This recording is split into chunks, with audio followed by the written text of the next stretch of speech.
Think about this. Every single night for about 2 hours, you become the writer, the director, and the star of your own private movie, right? Sometimes it's a crazy adventure, sometimes it's a confusing comedy, or yeah, sometimes it's a straight-up horror film.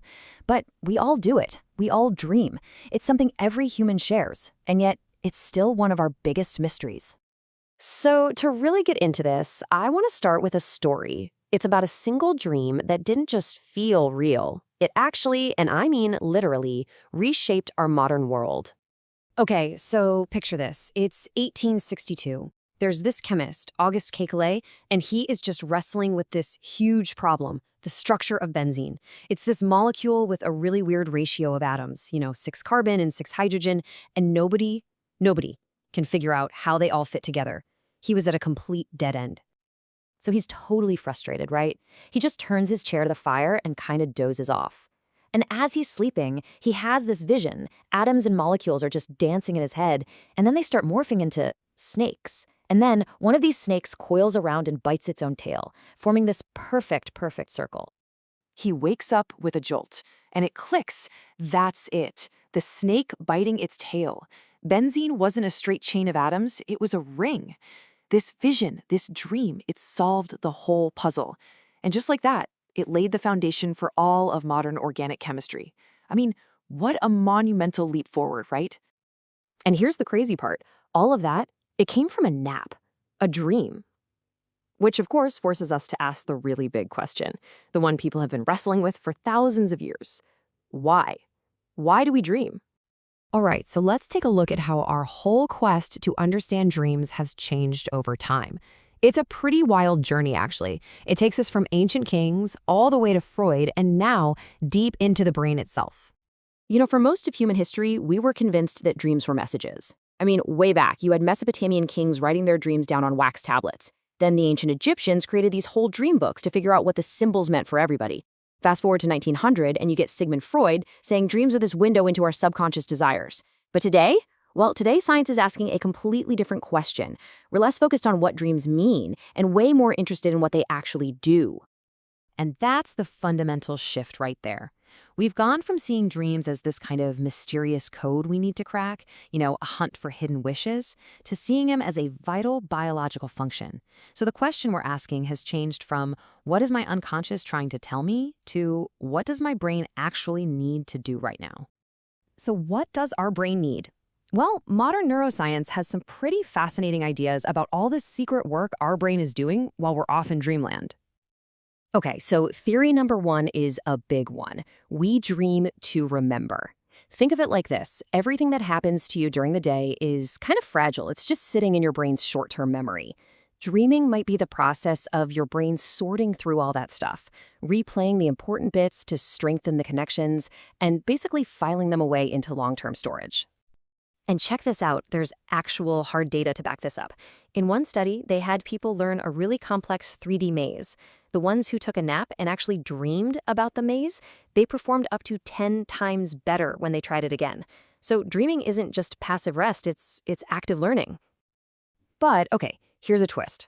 What if we also dream to forget? Sounds weird, right? It's called the reverse learning theory. Your brain is something like 10,000 trillion neural connections. That's just mind-boggling. So to stop you from being totally overwhelmed with useless information, your dreaming brain might be doing a nightly cleanup, kind of reviewing all those connections and just pruning away the ones you don't really need.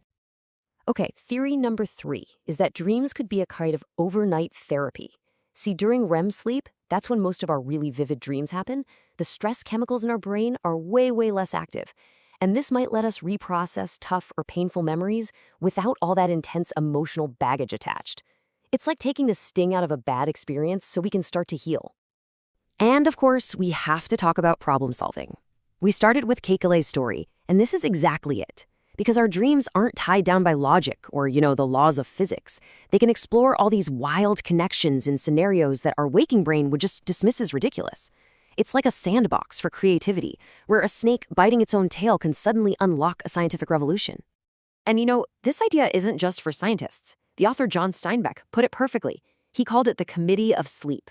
And we've all felt that, right? That experience where you're stuck on a problem, you sleep on it, and in the morning, the answer just feels clearer. All right, and the last big theory is that we dream to rehearse. Think of your dreams as this amazing, built-in virtual reality simulator. It's a totally safe place to practice for real-world challenges. And that's not just for, basic survival stuff like running away from a threat, but also for really complicated social situations. So, that dream where you're being chased? That could totally be your brain just keeping your fight or flight instincts sharp. Or what about that dream where you have a big argument with a coworker? Or an amazing first date? That might just be your brain practicing all those social skills that are so important for us. So, let's recap. Dreams could help us remember, forget, heal, problem solve, and rehearse. Wow, that is a lot of jobs for one process. But it all leads to an even deeper, more fundamental question. Where did this whole bizarre nightly movie thing even come from?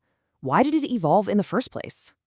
Well, get ready for this one, because the most fascinating and maybe the most mind-bending theory connects the very origin of dreaming to something incredibly basic, the rotation of our planet. Just the simple fact that on Earth it gets dark. Okay, so here's how the theory goes. The part of our brain that handles vision, our visual cortex, is absolutely huge, and it's super important for survival. But our brains are also all about efficiency. It's kind of like a use it or lose it situation. If one part isn't getting any input, other senses, like hearing or touch, might try to take over that brain real estate. So think about it. During the long hours of darkness every night, our visual cortex was at risk of a hostile takeover. So this theory suggests dreams evolved to act like a biological screensaver. They generate these internal images all night long just to keep the visual cortex busy and basically prove, hey, I'm still using this. So where does that leave us? What is a dream, really?